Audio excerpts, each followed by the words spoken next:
Excellencies, ambassadors, head of missions, representatives of international organizations, development partners, distinguished guests, ladies and gentlemen, good morning. It is both a pleasure and a privilege to welcome you once again. السلام عليكم ورحمة الله وبركاته. إذا لهانتي ملك سيدنا كجوتان سورة دوادة كلنا توعنا ونحسن ولالك ورد أنا يوتيوب كسبسكرايب نصارى السوق الموقالك اسكتينا لايك ريسان واتشير كريسان لو ذاك تندمان أصحابتنا هذا نوع عصوبتاي أو تامر كوبات أنا صمرت وحنا كعجة فدنا أنا سبسكرايب نصارته ونقول يرجع صار لايك يشير يكومن دمان موضوعه أدب مع سنتين إدايو قبل إلا تعوضه أصحابي وكله. Excellencies, ambassadors, head of missions, representatives of international organizations, development partners, distinguished guests, ladies and gentlemen, good morning. It is both a pleasure and a privilege to welcome you once again. I thank each of you for your continued engagement with the government and people of the Republic of Somaliland and for your presence at this important dialogue. When I addressed many of you in this very forum shortly after assuming office, our government was only beginning its work. I spoke then of our determination to consolidate peace, strengthen state institutions, and translate the confidence placed in us by our people into a tangible national progress.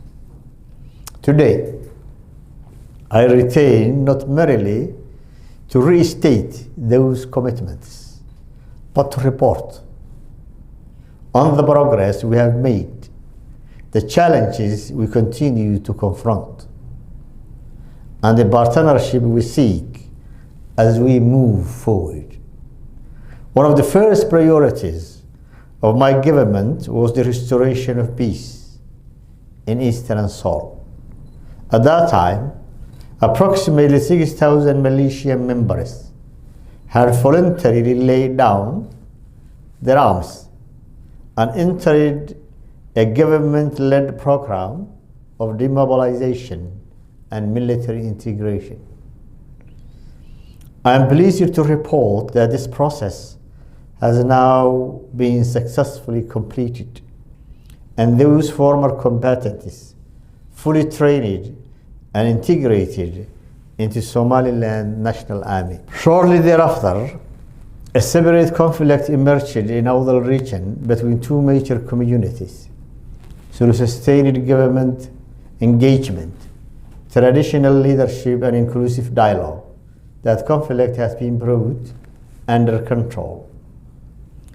A government-sponsored reconciliation peace conference was currently underway in Garissa, reflecting Somaliland's long-standing tradition of resolving disputes through dialogue, consensus, and mutual respect.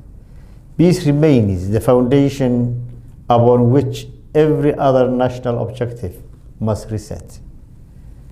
I'm glad that the conference has been concluded in understanding and in positive results to consolidate the peace in the region.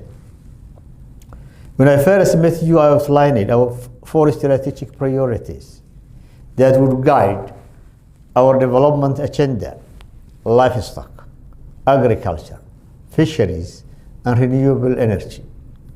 As implementation progressed, it became increasingly evident that these productive sectors could only reach their full potential if supported by modern national infrastructure.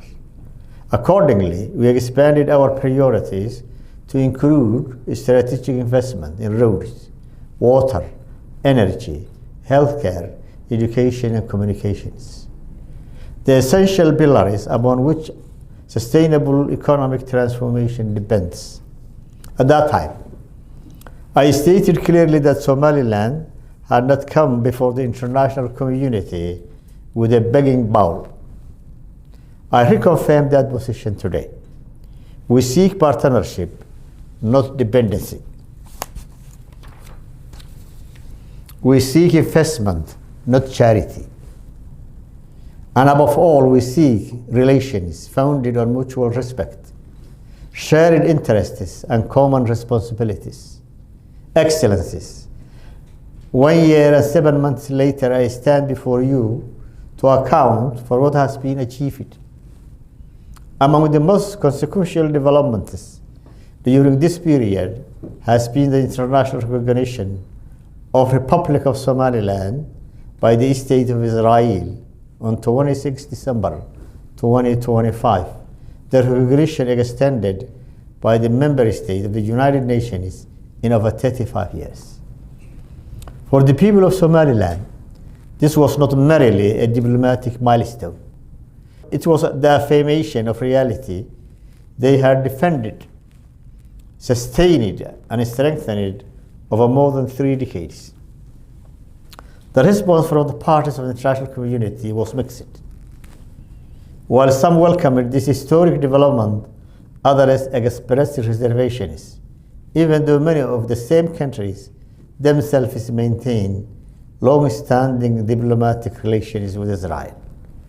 With respect, differing perspectives, equally we remain steadfast in our conviction that Somaliland's sovereign status deserves recognition based on the objective realities we have created: democratic governance, peaceful transfers of power, functioning institutions, responsible security, and regional stability. Recognition is not the conclusion of our journey. It is the natural consequence of what Somaliland has consistently demonstrated. Excellencies, peace remains the first priority still of my government. We continue to pursue a Somaliland-only solution to the conflict in Las Anod through dialogue, reconciliation, and national consensus. At the same time, we cannot ignore the increasing destabilizing role played by the federal government of Somalia. Rather than addressing the significant political security and humanitarian challenges confronting its own citizens, it has too often chosen to externalize its internal difficulties by intervening in Somaliland internal affairs. Some of our international partners continue to encourage the resumption of dialogue between Somaliland and Somalia. We have demonstrated our willingness to engage in such dialogue before. Indeed, we did so repeatedly, in good faith, and at considerable political cost. Unfortunately, several of the limited but meaningful agreements reached during those engagements were subsequently violated by Somalia. The management of civil aviation and airspace remains a clear and contemporary example. We therefore respectively ask our international partners not simply to encourage dialogue, but also to encourage Somalia the compliance with the agreement. ama barnaamijkan ugu yaraan 1K elayka ayaan idinka fadhiya aad baa mahadsantiin guuliga gobonimo waxaan leeyahay Soomaaliya ha jirto ha waarto ha guuleysato nool kulanta